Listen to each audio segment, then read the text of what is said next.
Okay, problem number 4. Woo. Um, this one is pretty similar. Um, uh, you have to draw a little bit more and figure out read the XY region, the polar region a little bit with a little bit more, takes a little bit more work. But I'll read it and then I will give you a little picture that might help you do it. So if you don't know how to do it at first, um, then you can hit play a little bit after pausing and see the picture that might help you.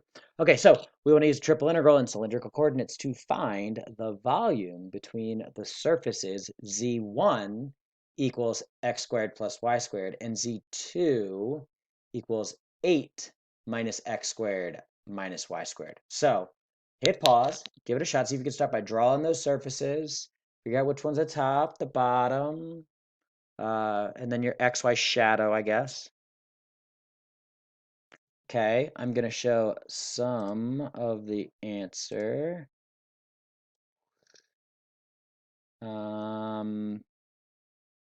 will stop it right there. So, Z1, this is my best drawing I can do. Don't knock it. Z1 is a paraboloid that opens up. So this would be the paraboloid right there. You guys should be okay with x squared plus y squared being a paraboloid. There's the origin there. And then 8 minus x squared minus y squared, that's paraboloid, but it opens down. So that would be this one right here, right? So you can see that the space we're looking at there is almost like a little egg, maybe like an Easter egg, I guess, huh?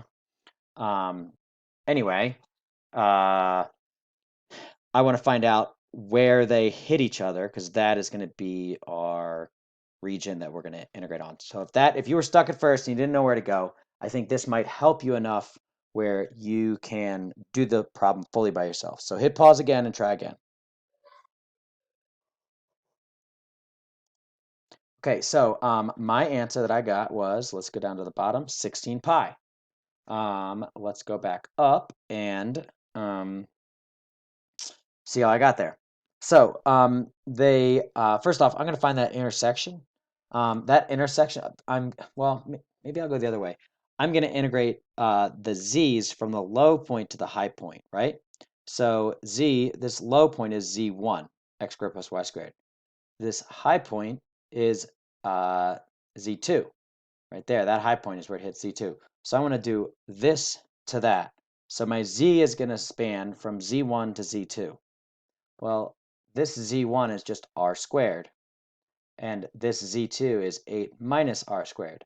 So my span for z1, my bounds for z1 are going to start at r squared and go to 8 minus r squared.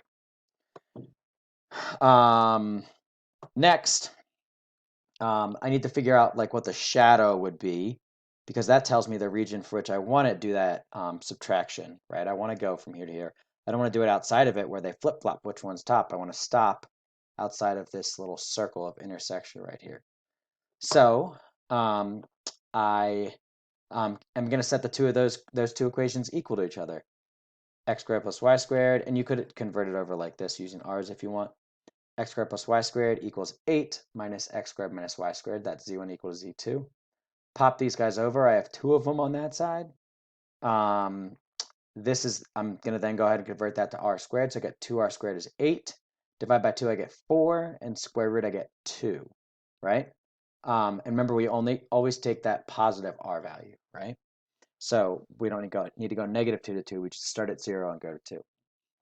So my r goes from 0 to 2, and my theta, well, I need the full all the way around. So my theta is going to go 0 to 2 pi. So if you were stuck at first and you didn't know where to go, see if you can set up the integral 0 to 2 on the r's. Well, I should say it the correct order. 0 to 2 pi on the theta, then 0 to 2 on the r, then r to r squared to 8 minus r squared on the z. Okay, we get this. I'm still using the volume is the integral of 1 dA, sorry, dV.